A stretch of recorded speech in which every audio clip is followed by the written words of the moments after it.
દાળના વડા જે એકદમ ખાવામાં પરફેક્ટ અને ક્રિસ્પી લાગે છે. અને આવા દાળ વડા તમે બજારમાં બી નહીં ખાધા હોય, એકવાર બનાવશો તો તમે વારંવાર બનાવશો. આ દાળ વડા બનાવવા માટે આપણે સૌ પ્રથમ શું કરવાનું છે, 250 ગ્રામ મગ લેવાના છે. તેને આપણે સરસ રીતે ધોઈ દેવાના. 4 થી 5 પાણીથી સરસ ધોયા બાદ આપણે આને 5 થી 6 કલાક માટે પલાળીને મૂકી દઈશું, જેથી મગ સારા અને ક્રિસ્પી થઈ જશે. સૌથી પહેલા મિક્સરમાં આપણે મગ લઈશું. પલાળેલા મગને આપણે મિક્સર ગ્રાઇન્ડ કરીશું. મગને પલાળ્યા બાદ આપણે મિક્સર ગ્રાઇન્ડરમાં નાખીશું. હવે આમાં સ્વાદ અનુસાર આપણે 4 થી 5 લીલી મરચો અને અદરકનો ટુકડો અને 10 થી 15 લસણની કળી નાખીને થોડું નમક સરસ રીતે આપણે આને પીસી લઈશું. આને એકદમ બારીક પીસવાનું નથી, થોડું દરદરું પીસવાનું છે. હવે આ બેટરને આપણે બાઉલમાં નીકાળી દઈશું.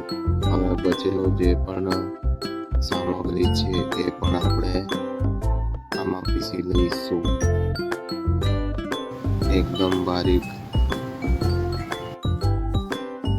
250 ગ્રામ જેટલા મગ છે એ પાણીમાં પલાળ્યા બાદ 300 ગ્રામ જેટલા થઈ જશે. આનામાં પણ આપણે મરચું, અદરક, લસણ નાખીને સરસ રીતે પેસ્ટ બનાવી લઈશું. હવે આમાં પણ આપણે સ્વાદ અનુસાર મરચું, અદરક, લસણ અને નમક નાખીને આપણે આને પણ સરસ રીતે ગ્રાઇન્ડ કરી લઈશું. આને સરસ રીતે મિક્સર ગ્રાઇન્ડ કરીને એક બાઉલમાં ટ્રાન્સફર કરીશું. આપણે બરાબર હજુ ગ્રાઇન્ડ થયું નથી, એટલે આપણે આને પાછું બરાબર મિક્સરમાં ગ્રાઇન્ડ કરીશું. ગ્રાઇન્ડ કર્યા બાદ આવી થિકનેસ આવી જોઈએ. હવે આપણે આ બધું ગ્રાઇન્ડ કરેલી વસ્તુ એક બાઉલમાં આપણે ટ્રાન્સફર કરી લઈશું. હવે એમાં થોડો સ્વાદ અનુસાર ખાવાનો થોડો નાખવો હોય તો નાખી શકો છો, નહીં તો કોઈ જરૂર નથી. હવે આપણે આમાં સ્વાદ અનુસાર ચીલી ફ્લેક્સ નાખીશું. પછી આને સરસ રીતે મિક્સ કરીશું. 5 થી 10 મિનિટ મિક્સ કર્યા બાદ આનામાં આપણે થોડું સ્વાદ અનુસાર નમક નાખીશું.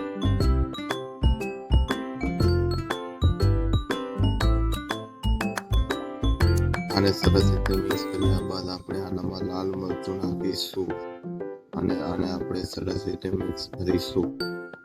બરાબર ફેટી લેવાનું છે અને આપણે આને 10 મિનિટ માટે નાખી દેવાનું છે. થોડું સ્વાદ અનુસાર બેસન પણ નાખી દેવાનું છે, જેથી અમારા ભજીયા તેલમાં છૂટા ના થઈ જાય.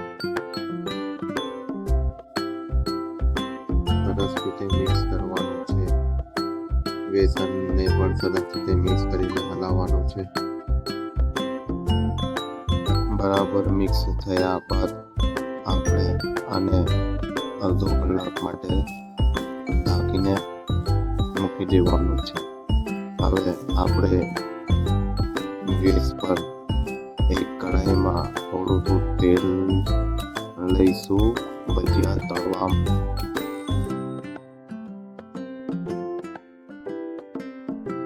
આપણા ભજીયા એકદમ હોટલ જેવા ક્રિસ્પી અને હેલ્ધી બનવાના છે. તો તમે પણ ટ્રાય કરો અને વિડીયો કેવી લાગી કમેન્ટ કરજો.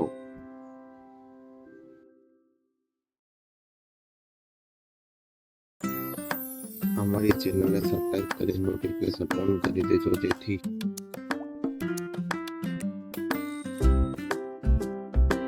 જેથી અમારી યુટ્યુબ વિડીયો તમારાથી મિસ ના થઈ જાય. હવે તેલ સરસ રીતે ગરમ થઈ ગયા બાદ આપણે આને ભજીયાનો આકાર આપીને તળી લઈશું. ધીમે ધીમે આપણે હાથ વડે ભજીયાનો આકાર આપવાનો છે અને તેલમાં ફ્રાય કરવાનો છે. એક એક કરીને આપણે ભજીયા નાખીશું જેથી આપણા ભજીયા ચીપકી ના જાય.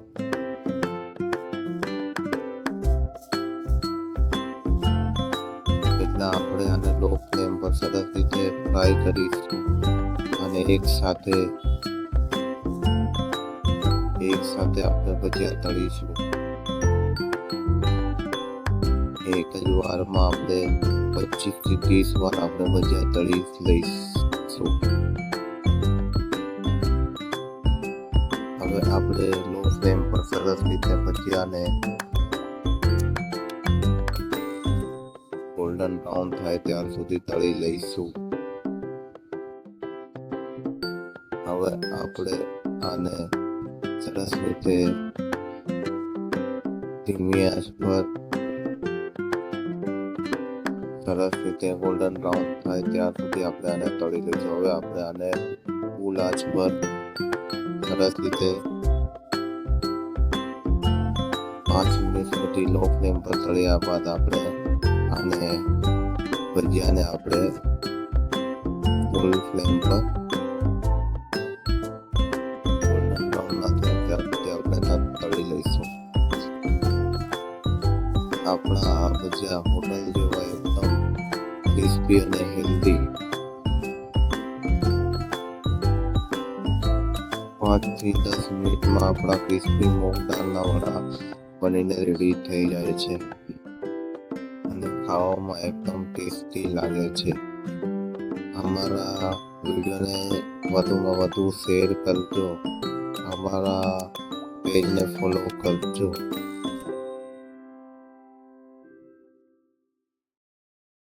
અમારા વિડીયોને તમારા દોસ્તો સુધી શેર કરજો. અમારા હોટલ જેવા એકદમ ક્રિસ્પી દાળવડા બનીને રેડી થઈ શક્યા છે. હવે આપણે આને ચટણી અને મરચાં સાથે સર્વ કરીશું. જો એકદમ હોટલ જેવા क्रिस्पी बने। ऐसी वीडियो हम आपके लिए लाते रहेंगे। वीडियो देखने के लिए धन्यवाद। आपका दिन शुभ हो। जय सिया राम। जय श्री कृष्ण।